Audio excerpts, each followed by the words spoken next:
ফাল্গুন মাসের শনিবার পবিত্র মাঘী পূর্ণিমা। এই মাঘী পূর্ণিমায় একটি কাজ করুন, তাহলে আপনার সকল দুঃখ দুর্দশা দূর হয়ে যাবে, সংসার শান্তিতে ভরে উঠবে এবং আপনার সংসারের সকল অভাব অনটন দূর হয়ে যাবে। নমস্কার বন্ধুরা, রহস্য হিন্দু টিভির নতুন একটি ভিডিওতে আপনাদের সকলকে স্বাগতম। সমস্ত ধর্মীয় তথ্য জানতে আমাদের চ্যানেলটি সাবস্ক্রাইব করতে ভুলবেন না। বন্ধুরা, বছরের শ্রেষ্ঠ পূর্ণিমা হলো এই মাঘী পূর্ণিমা।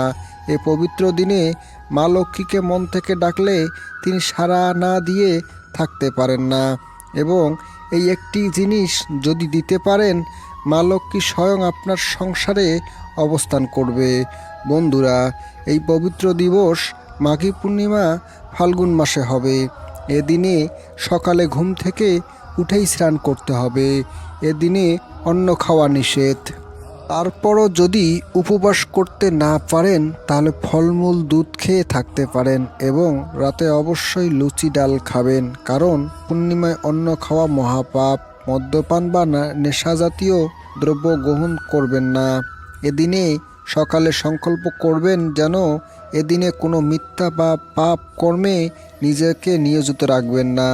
এদিনে সকালে ঘুম থেকে উঠে ভগবান শ্রীকৃষ্ণকে স্মরণ করে সূর্যদেবকে প্রণাম করে যে কোনো কর্মে নিজেকে নিয়োজিত করবেন। এদিনে ভারী কর্ম করা নিষেধ, কারণ এদিনে শরীর থেকে এক বিন্দু রক্ত বের হওয়া যাবে না। এদিনে সকলে প্রথমে ভগবান নারায়ণ ও মা লক্ষ্মীকে প্রণাম করুন। এদিনে গায়ত্রী ও গুরু ধ্যান করুন। এভাবে দিনের প্রথম ভাগেই পূজা শেষ করে হরে কৃষ্ণ কৃষ্ণ কৃষ্ণ হরে হরে, হরে রাম রাম রাম হরে হরে এই নাম জপ করুন।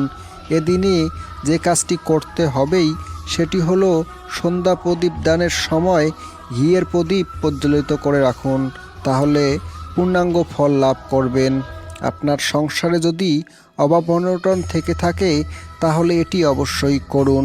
এদিনে একটি সুপারি নিয়ে তাতে চন্দন লাগিয়ে মা লক্ষ্মীর পদতলে দিন এবং প্রাণ ভরে মা লক্ষ্মীকে ডাকুন, তাহলে আপনার সকল অভাব চলে যাবে। যারা ব্যবসায় লাভবান হতে চান তাহলে এই সুপারিটি লাল কাপড়ে মুড়িয়ে আপনার ক্যাশ বাক্সে রেখে দিন, আপনার সকল অভাব কেটে যাবে।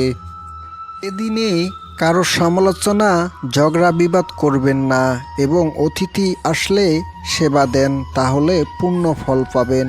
বন্ধুরা, আজকের ভিডিওটি কেমন লাগলো অবশ্যই জানাবেন এবং মা লক্ষ্মীর আশীর্বাদ পেতে অবশ্যই কমেন্টে বলুন জয় মা লক্ষ্মী।